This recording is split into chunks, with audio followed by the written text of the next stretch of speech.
Blighty Boxing, in association with Frank Warren and Queensby Promotions. At the end of a long night at Liverpool Grand Central, we've got the top man with us who had 7 fighters out tonight. I mean, how do you work that out logistically? It's a blur, isn't it?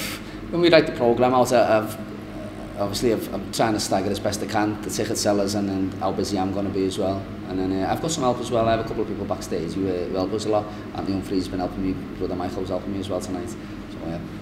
It's all glamour, isn't it? I mean, you sort of work in a corridor, like you're trying to wrap hands and take fighters out. It's non-stop perpetual motion. Yeah, it's old school, isn't it? It's what small old boxing is, isn't it? It's just like nitty-gritty in it, down and dirty. You warm up where you can, you get ready, you do everything you can to get yourself prepared right, or the boxer prepared right, and then get him in there, you know.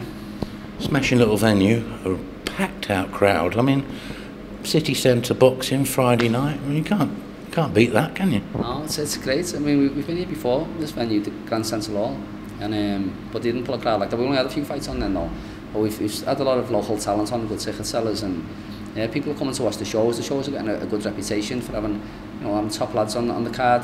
There's a lot of boxing. We've got 13 on tonight, and there's after that 13, there's 3 or 4 or 5 potential world champions in the making, and I think the word's getting round, and people are coming. So. People are also staying. I mean, often when you get these shows, you get a big load of people come in, watch their fighter, then they go. But I mean, you pretty much had a full house here all night. Yeah, I see. I'd sort of planned because the fighters want tickets and they want tickets, but the venue only holds so many. So we're sort of banking on them coming then going, then coming then going. You know what I mean? So to keep it, reasonable and manageable. But it's always nice to see a full house in. It's always nice for the boxers, especially this is a great little venue, as you say. And when it's packed, there's a great atmosphere in here. And yeah, so just one of them. I'm not going to ask you to go through every fight, but we'll just pick out a few highlights. I thought Brad Strand, he looked like he could have got his fella out of there tonight. He was definitely trying to, but the bell stopped him on a number of occasions, didn't it? Yeah. I think he would have had another 2 rounds that would have been plenty.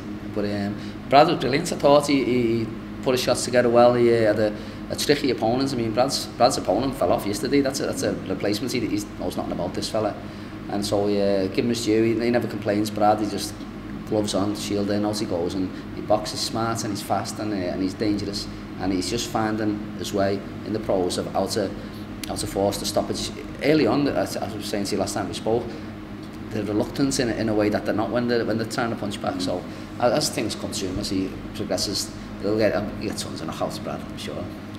Someone who's not short of knockouts and seems to thrive on it, Andrew Kane. I mean, he doesn't mess about, does he? No, he was great, wasn't he, tonight, Andrew? He lit the place up. It doesn't matter if he got the hands up with Andrew. He'll find his way through. Same with Nick Paul. He finds his way through. He makes his own openings. Doesn't need you to help him. He just he gets on with it. Like you watch young Tyson when he was coming through. The different styles, but they're doing the same thing. So the reason like a young Tyson gets so many early knockouts was he wasn't waiting for you to make a mistake. He was forcing it. And he's making the openings himself. Didn't need your help. And Andrew's very similar in his mindset to that. Is he just naturally strong, or is he, like you say, is it a mental thing, his mindset? He's come to us as a little, like tubby 10, 11-year-old kid, and he was strange, when we took him to the beach, he'd never been to the beach before, in his life, and the sand dropped his shoe and he was fuming. Then he went going back again. He was a quick learner from a kid, seen it in him straight away, and he was him like Pete McGrail, who've been with me since they've been babbies.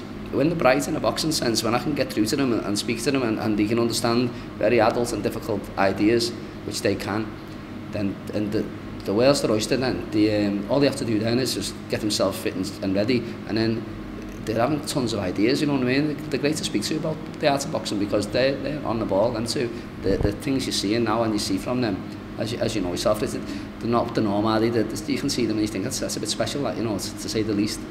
So strong, determined, but intelligent and hungry.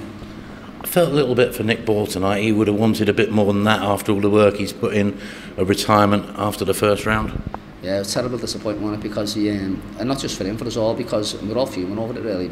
That opponent's come in, he's been paid, and he's Nick's sold good tickets, got himself in top shape for the last 7 weeks since Christmas.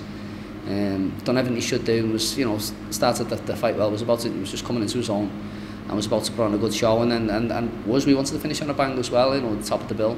And then for the opponent to pull out like that, and I didn't see where he was hurt, because he walked back to his corner. All right, I watched him. I'm always watching him walking back the corner. I want to see a wobble or something. Yeah, watching everything. And he walked back fine. He sat down, and the corner started sort of half gabbing between themselves, and maybe wondering what they were going to say. I don't know. Anyway, he said he's hurt his leg. He's hurt his leg sitting down somehow. So unsatisfactory, but look at the way I look at it. Nick got out with no injuries, no cuts and bruises, and a win on the record. Not ideal, but could have been well worse, couldn't it? So that's it. Now, the 3 fighters we've spoken about are confirmed as Frank Warren fighters. Has that given them a lift to know, but there is that potential major shows, TV exposure, that sort of thing for them to work towards now? Yeah, they're proper. They can't wait to get on them bills, and I can't wait for Frank to see these boxers. You know, I know he's hearing it from a lot of different places, but what the next step? Obviously, Nick's had a fight for them now since he's been signed, and Brad and Andrew, Frank needs to see them. You know, he needs to sit there live and watch them. So, you know, I'm sure they're going to be coming through on what they've promised us. So just a matter of waiting our turn now and getting on them big shows and getting seen. I'm sure as soon as Frank sees them 3 in action, he's already seen one of them, and he'll get right behind them, and he'll have them on a ton of shows, and they'll bring titles back then. You know, big titles. You know. The Liverpool revival. Yeah, well, maybe, you know. But there's a lot of great things happening in our gym, especially, but all through the city.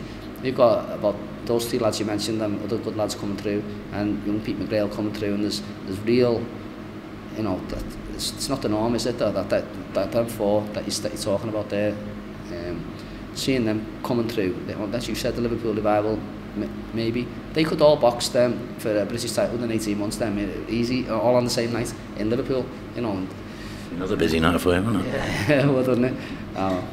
Paul Stevenson, thank you very much. Enjoyed the show. Well done. I presume you're back to work in Monday, I guess. Yeah. They'll be coming on Monday morning for a debrief after every fight, and then we'll sit down. We go through what's to be worked on, and then we get a week off if we can, which we can, and then we're back. Take the day off tomorrow. Yeah, that's it. Thanks. Cheers, pal. Nice one.